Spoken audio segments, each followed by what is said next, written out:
I started performing when I was an infant, in the womb, my mom says, dancing around in her belly. About 3 years old, I started taking dancing classes because my mom said I would not stop dancing in the backyard and putting on shows. So my whole life I've been performing a variety of dancing and acting and singing and plays and a little bit of everything. So love the stage, love the lights, love it all. The first thing that I ever acted in, I remember being 3 years old and being in a show with animal crackers in my soup. I had like a little pink bonnet and a fluffy pink dress. I think I have a picture of that actually. So that was a little dance, of a fun dance that I did at 3. So that's when I really started performing and acting kind of at the same time. Then I also directed and acted in a play when I was about 12 or 13. Got to work on that with my cousins and it was very fun. And then I got a little bit more serious in high school. I did Oklahoma as Lori, the lead character. There are several significant points that led me to acting, led me to pursuing acting more seriously. One major point along the journey is that my friend Avon Pitts called when he was getting ready to do a zombie short. And when he called me about the short, he's like, "Are you interested?" And I was like, "Absolutely." I thought I'd be a zombie. Ended up that I was the victim in the short, but I had a blast. I loved every second of it, and from that day I was hooked. Then I started dabbling in some short films and dabbling in some acting, but when I started at Artsake Studios with Yvonne Suhor, I started taking my acting very seriously. When I was working with Deanna, I spent a good amount of time with her. We had a couple rehearsals beforehand, and then on set we were like constantly talking to each other, which was really helpful, I think, for her and me, both learning how to direct and showing her what I wanted.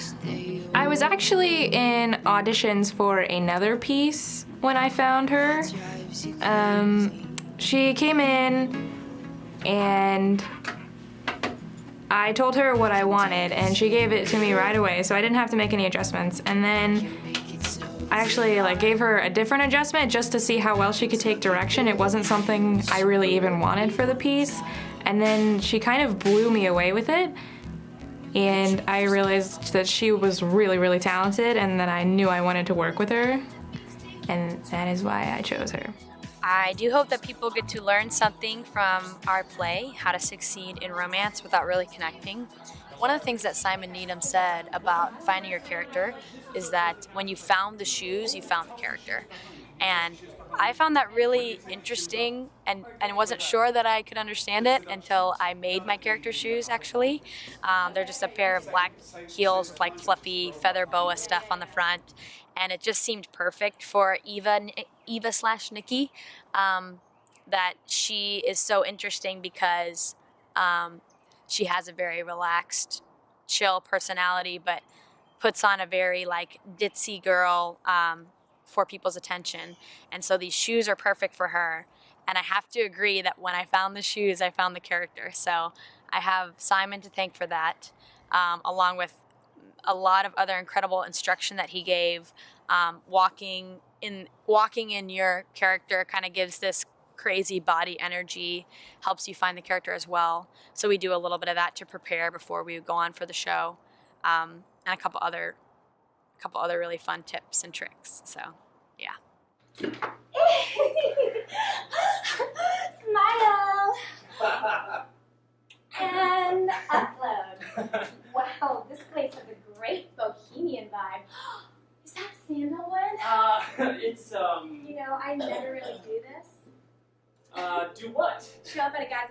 I think the biggest trait Deanna had in this was the ability to mold something other than herself. Deanna's a very sweet, nice person, and I needed somebody in this to portray some of the people we see now, particularly younger ones, that are extremely narcissistic, locked into their social media, rude, unpleasant, and she doesn't have any of those qualities, but I think she's a strong enough actor and a fearless enough actor to bring those qualities out. Was when at Artsake Studio they do an agent workshop, which is on week 10 they practice meeting with a agent, and it's a role-playing game and exercise. I came in and played that agent, and to my knowledge that's when I first saw her. What do I look for an actor during casting process? I think for me it's fearlessness. Just an actor that has no inhibition and will just throw themselves into anything they're auditioning for. Like at the Lunar auditions, they audition for many different roles, many different shows.